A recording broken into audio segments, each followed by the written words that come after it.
Aortic dissection is a critical, life-threatening condition where a tear occurs in the intima of the aorta. This allows blood to surge through the tear, creating a false lumen or second channel between the layers of the aortic wall. Clinicians primarily use two systems to categorize dissections, which dictates the urgency and type of intervention required. Stanford classification. Type A involves the ascending aorta. This is a surgical emergency due to the risk of aortic rupture, coronary artery occlusion, or acute aortic regurgitation. Type B involves only the descending aorta, distal to the left subclavian artery. These are often managed medically unless complications arise. DBACI classification. Type 1 originates in the ascending aorta, involves aortic arch and descending aorta. Type 2 originates in and is limited to the ascending aorta. Type 3 begins in the descending aorta and extends distally above diaphragm in type 3A or below the diaphragm in type 3B. The primary driver is often a combination of high wall tension and a weakened arterial media. Hypertension is the most significant risk factor, present in 70 to 80% of cases. Genetic connective tissue disorders like Marfan syndrome, Ehlers-Danlos syndrome, and Leydig syndrome are also likely to cause aortic dissection. Congenital anomalies like bicuspid aortic valve or coarctation of aorta can be associated with aortic dissection. Inflammatory conditions like giant cell arteritis, iatrogenic during cardiac catheterization, or blunt trauma like a car accident. The classic presentation is often described as sudden excruciating pain, tearing or ripping sensation.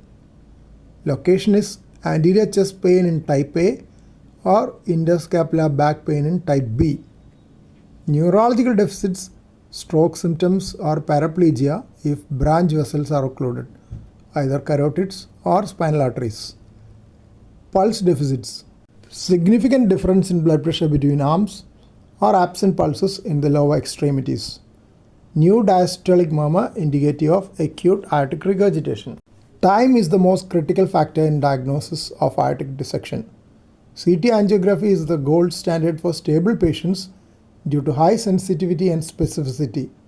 It clearly visualizes the intimal flap and the extent of the dissection. Transesophageal echocardiography is preferred for unstable patients or in the operating room. It is excellent for evaluating the proximal aorta and aortic valve involvement. ECG is often used to rule out a myocardial infarction, though a dissection can cause a myocardial infarction if it involves the coronary ostia, most commonly the right coronary artery.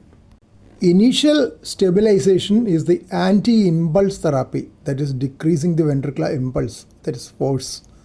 The goal is to reduce the shear stress on the aortic wall by lowering heart rate and blood pressure, or specifically cardiac inotropy is also lowered. Target for heart rate is less than 60 beats per minute, typically using intravenous beta blockers like esmolol or labetalol. Systolic BP target is 100 to 120 millimeters of mercury. Definitive treatment for Stanford type A: urgent surgical repair to replace the ascending aorta and potentially aortic arch or valve. Stanford type B generally managed with aggressive medical therapy, that is BP control. However, thoracic endovascular aortic repair or TEVAR is indicated if there is evidence of malperfusion, refractory pain, or rapid expansion. Complications likely are aortic rupture leading to cardiac tamponade or hemothorax, malperfusion syndrome, ischemia to brain, kidneys, gut or limbs.